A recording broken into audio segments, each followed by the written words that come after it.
One of the most important and fascinating galleries in the Touma Museum of Medicine focuses on the colorful and freewheeling history of the manufacturing and dispensing of medications, the Pharmacy Gallery.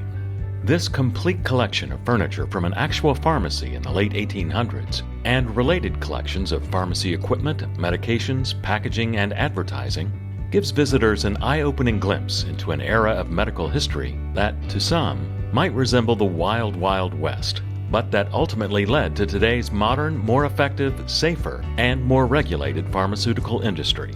The pharmacy came from Pittsburgh. It used to be called the Lee's Pharmacy. And it's around late 19th century, early 20th century. The unique thing about it is usually the pharmacies, the old pharmacies, go to different owners. And they use it for bookcase, they use it for... This is a complete, intact pharmacy. They did all the preparation there. They have the scales, the weights, all the ingredients sitting there, and then they compound it and put it in capsules or make pills. As a matter of fact, the pharmacy does have a pill maker, and it does have suppositories maker and capsule maker. So they used to do all of that on site. And that was somewhat dangerous if you don't have a very accurate and experienced pharmacist to be sure that the doses are just the right doses, and you can't overdo it or under do it between one capsule and the other. Remember, the pharmacists, there were only few of them, and the same pharmacist would own a pharmacy for 40 years, 50 years. So they were not physicians, but they were an important part of health delivery system.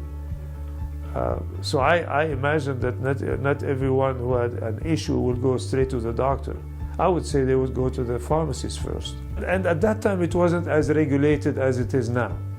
Any person can come and say, hey, give me something for coughing, give me something for headache, give me something for diarrhea. You don't have to bring a prescription. As evidence of that practice, many pharmacies contained a cabinet of Humphrey's Remedies, where customers could ask for medications by number. So each pharmacy would have a Humphrey cabinet, or maybe more. And facing the patient, you can see numbers, 1 to about 60 or 70, and each number has the corresponding disease.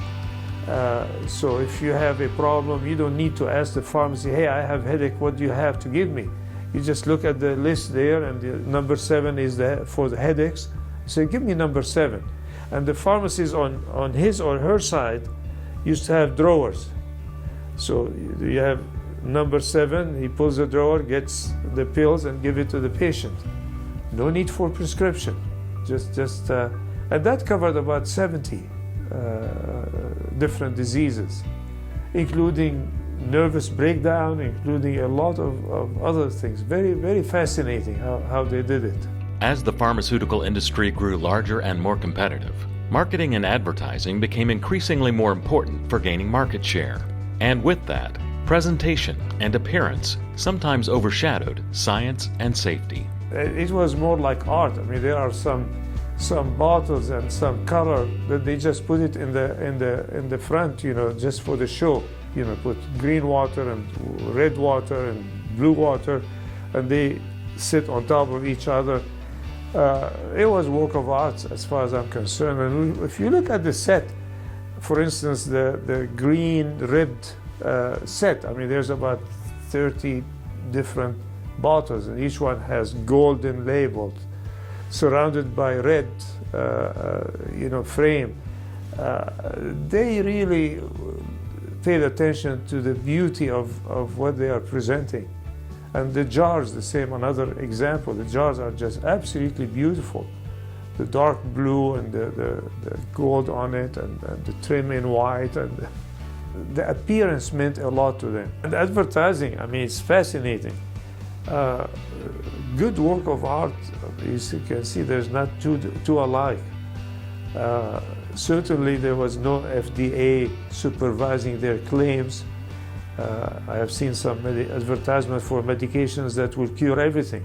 A lot of them fall in the category of snake oil. Because again, there was no supervision. They can do anything, they can claim anything. Eventually, the safety and effectiveness of medications took top priority. The pharmaceutical industry became much more regulated, and the missteps of yesterday led to today's modern and life-saving pharmaceutical breakthroughs. We came a long, long way, and I like what I see now. I mean, people complain that it's complex and a lot of steps that you have to take to approve medication. Yet I can see technology and breakthroughs happening every day, every day. Imagine 100 years ago how primitive things were. Imagine how it is now. But then imagine in 10 years from now. Because you see, technology now is changing everything very fast. Before it took forever to get from step one to step two. But today with the computer, with the capital behind inventions, and things are going to be fantastic. Things are going to keep changing and faster and better.